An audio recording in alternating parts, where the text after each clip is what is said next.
Hey guys, this is Phil from TheCubicle. Today we're going to be taking a look at two cubes. These took like 5 years to get to us. Right here we have the GAN RS2. We make fun of this cube a lot, or at least the old version, so we'll see what has improved in this cube. And this is the GAN 356 Maglev. This is a nice mid-range cube, I would say, but it's the same price as the Weilong V9, so this is mid-range for GAN. This one is going to be more exciting, but we're going to do both just to get everything reviewed. So let's open it up.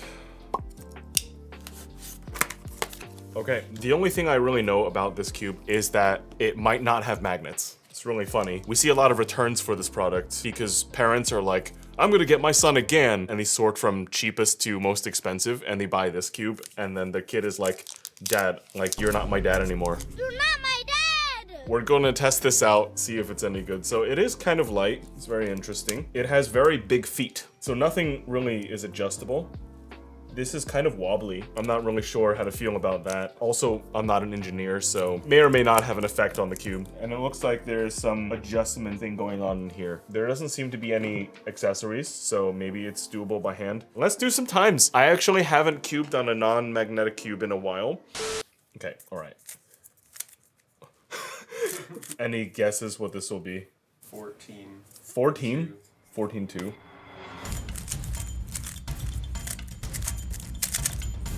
Oh my god.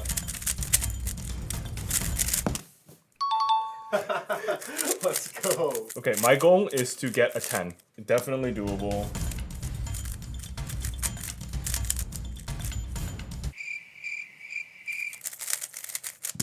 Is that a 19?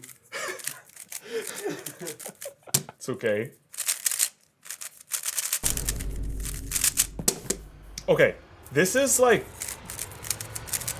This is bad. I was gonna say something like a little more insightful, but this is just bad. What do you think a fair price for this cube is? Like 10 bucks. 10 bucks? Yeah. I would say like $7. For anything more than that, you can buy an RS3 2020, which would just be categorically better. Actually, we just looked it up. It's $17. There's no reason to get this. People, if they're even remotely experienced in cubing, are going to have a negative experience with this cube. It just sucks from like GAN's perspective to have a GAN logo on the cube and for people to have a negative experience. If I was GAN, I wouldn't want any customers to have any negative experiences. So if you're gonna make a cheap cube, might as well like make a Monster Go or make some other random brand that isn't GAN at a lower price point so that if people have a bad experience, they don't just say, oh, the GAN cube caused my experience. This is a really puzzling cube for me because I don't know why it exists. At $17, this is a no-go. This cube gets an F. It's a failure.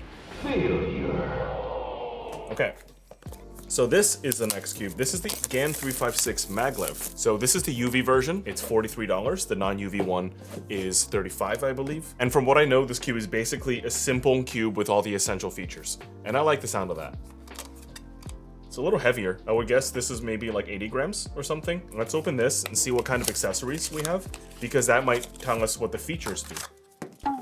Oh, there's nothing. That's great. Love it. Oh, it's saying that we can adjust it with an adjusting tool. Where's the adjusting tool? Okay. I don't have the adjusting tool. Whatever. All right, let's see. Oh, it's the same thing. Okay. All right, Maglev, core magnets. The foot encases the magnet. It doesn't wobble, and this looks like a pretty generic GAN design. Okay. Before I adjust it, let's do some solves to just see what the baseline is. Keep in mind, the YS3M, the RS3M Super Bong Core, and the RS3M V5 are examples of good cubes that have the same features. This cube coming in at $43, it definitely has some competition. I think the biggest competition is the RS3 V5. It's like a good almost $20 cheaper than this. Instantly, I feel the presence of magnets. The magnets don't seem adjustable, but the magnets are there. My standards have definitely gotten lower.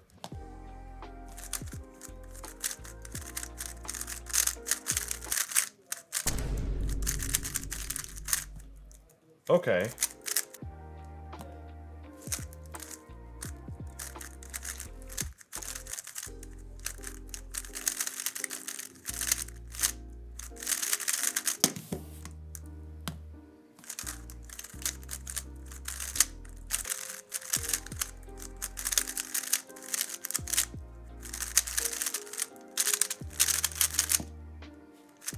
Okay, my overall opinion of this cube, just from playing with it out of the box, is that there's nothing in the mechanism that helps the cube not overturn. So I'm overturning a lot of my moves. The cube has definitely a soft texture.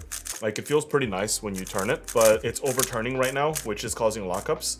I think what I have to do to kind of control the overturning is to compress / tighten it. That might help with the overturning, and if that doesn't work, maybe add some lube. Let me read the guide and see like what is the tightest sort of setting.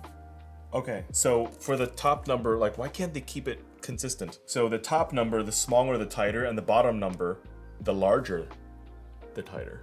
Huh?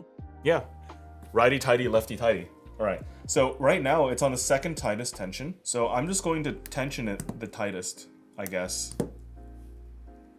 Okay, we'll see how that moves. Yeah, I can feel it's tighter. So the function actually works. That's great. My feeling is it's going to be best on 2.5. We'll see. Let's try this.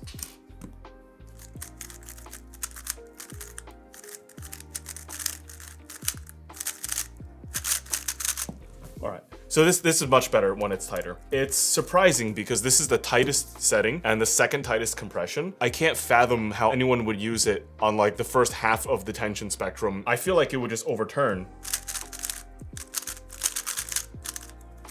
I'm still overturning the M slices. Oh, I did anti-COL. It sounds like the plastic is really like hard. Yeah, the plastic is kind of hard. The corner cutting seems really limited. Like, this is uncomfortable. The forwards, it's a little uncomfortable when the angle gets big. Keep in mind, this is tight tensions, so maybe the corner cutting will get better if it's looser. But if it's looser, it'll just overturn. The M slice is still like, I can't control them at all. That's wild. Yeah, it's just a very choppy, hard plastic cube. I want to see how bad it is.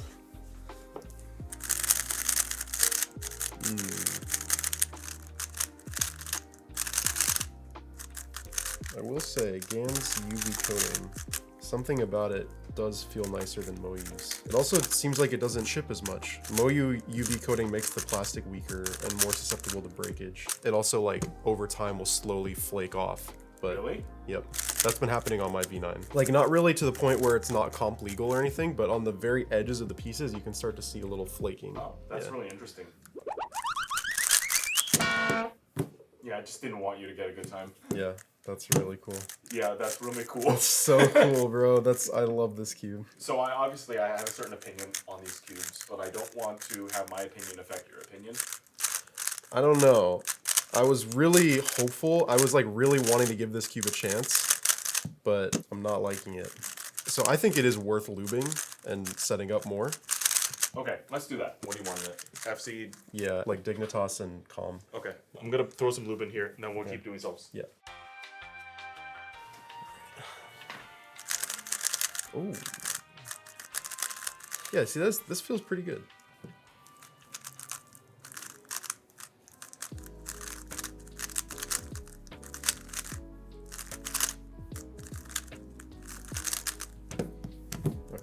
One sort of commentary I always get on GAN is like, oh, it feels really good, but then when people start doing the solves, it just gives them mid-solves. It just has like such nice crisp turning that makes you feel like you're gonna pop off, and then it does that. That's so bad. It's like you want to trust the cube, and then the cube just betrays you.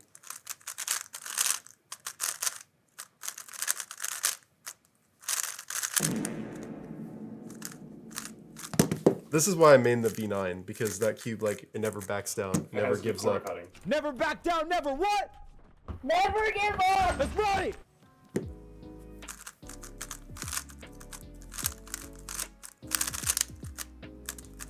No. That looked like it would be a good solve. Yeah, that was Wait, about did to you be get a a 7? Yeah, it was about to be a 6. Yeah, because that the looked F2L like- was like stupid. That looked really good. Yeah.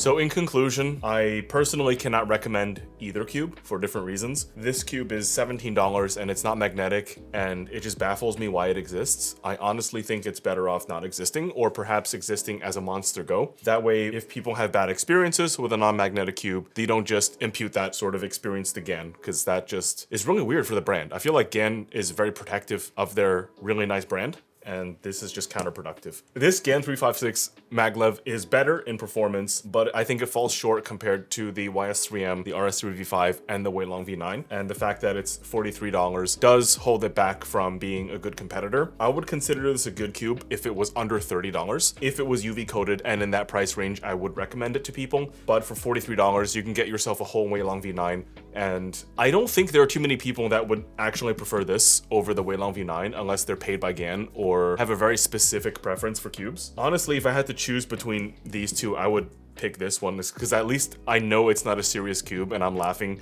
and having fun while solving this. This seems like GAN has just tried really hard to make a speed cube, but just it didn't work completely. Yeah, I can't really recommend either of these cubes, unfortunately. As always, really sorry about the negative review, but we have to be true to ourselves and telling you exactly how we feel, so that's what we're doing now. We'll leave some links in the description if you want to do some shopping or reading. As always, thanks very much for watching. We'll catch you in the next video. Let's go, Benjamin. See?